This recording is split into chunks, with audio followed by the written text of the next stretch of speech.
Okay, two things. What I would do is I would say, number one, find yourself a good Brazilian Jiu Jitsu school where you feel comfortable. When you walk Hmm. in, the environment feels comfortable. The Right. instructor seems nice. You don't get any kind of bully vibe. And then I would say I would throw myself into that. And Mm. everything you're going to learn about jujitsu is going to be helpful and applied directly to your goal. Especially if you keep that goal in mind as you're training, and you'll see that some positions better than others, some movements better than others, but Mm. but you need it all. So that, and then for the educational aspect of it, I would steer you to literature, and I would first of all send you to Gavin De Becker's work if you've not read it, The Gift of Fear and Protecting the Gift, and those would be my two strongest things. And I don't know, are you familiar with the Jocko Willink podcast? No, not yet. Okay, that's a good podcast. He was a former Navy SEAL commander, and he's a very interesting guy. But he's also happens to be a black belt in Brazilian Jiu Jitsu, and people often ask him, what do we need for fighting, self defense, combat? And he certainly has the CV to talk about that in a way that almost nobody does, given his experience as a combat vet.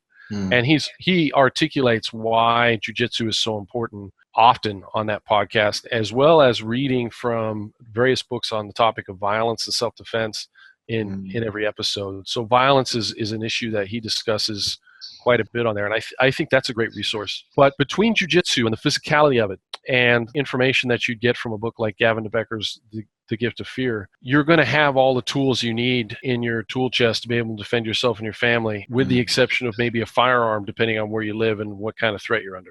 So it sounds like that I don't necessarily, in terms of that informational side, that I can really get down to informational. I don't need to be with a person who will tell me all about it. I can also find When you're it. talking about when you're talking about all the pre-altercation aspects of fighting, Right. I have an acronym that I use for that, which is MIND. And the first part is maturity, which is the single biggest aspect of keeping yourself out of violent confrontations. And I think even at a macro level, the biggest indicators of people who are going to get involved in violence. The second part is your intelligence and being able to access the right information and use your brain. Third part is being able to notice what's going on around you. Of course, that's MIN. And then when we get to the D part, we're basically talking about deterrence and distance. Managing distance to the threat is what all violent conflict is about.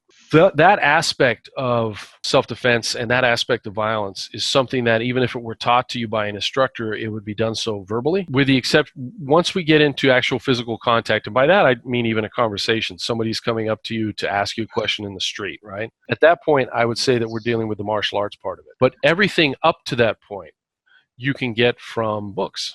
It does sound like if I get enough skill in BJJ, that the gap for transitioning to self-defense, to just bringing those points of strikes or the distance or whatever that may be, it's not a big gap to handle after. No, the thing is, it's kind of funny when I was teaching and training in Jukuno, one of the things that a lot of those guys were obsessed with was being able to enter, being able to enter safely, right? That became like a goal, and they would go sidekick, hand, and then they would try and enter with these tools. And you've experienced this in your video that I watched with the MMA fighter. Entering on somebody isn't usually the problem. The hard part about fighting is keeping people off you.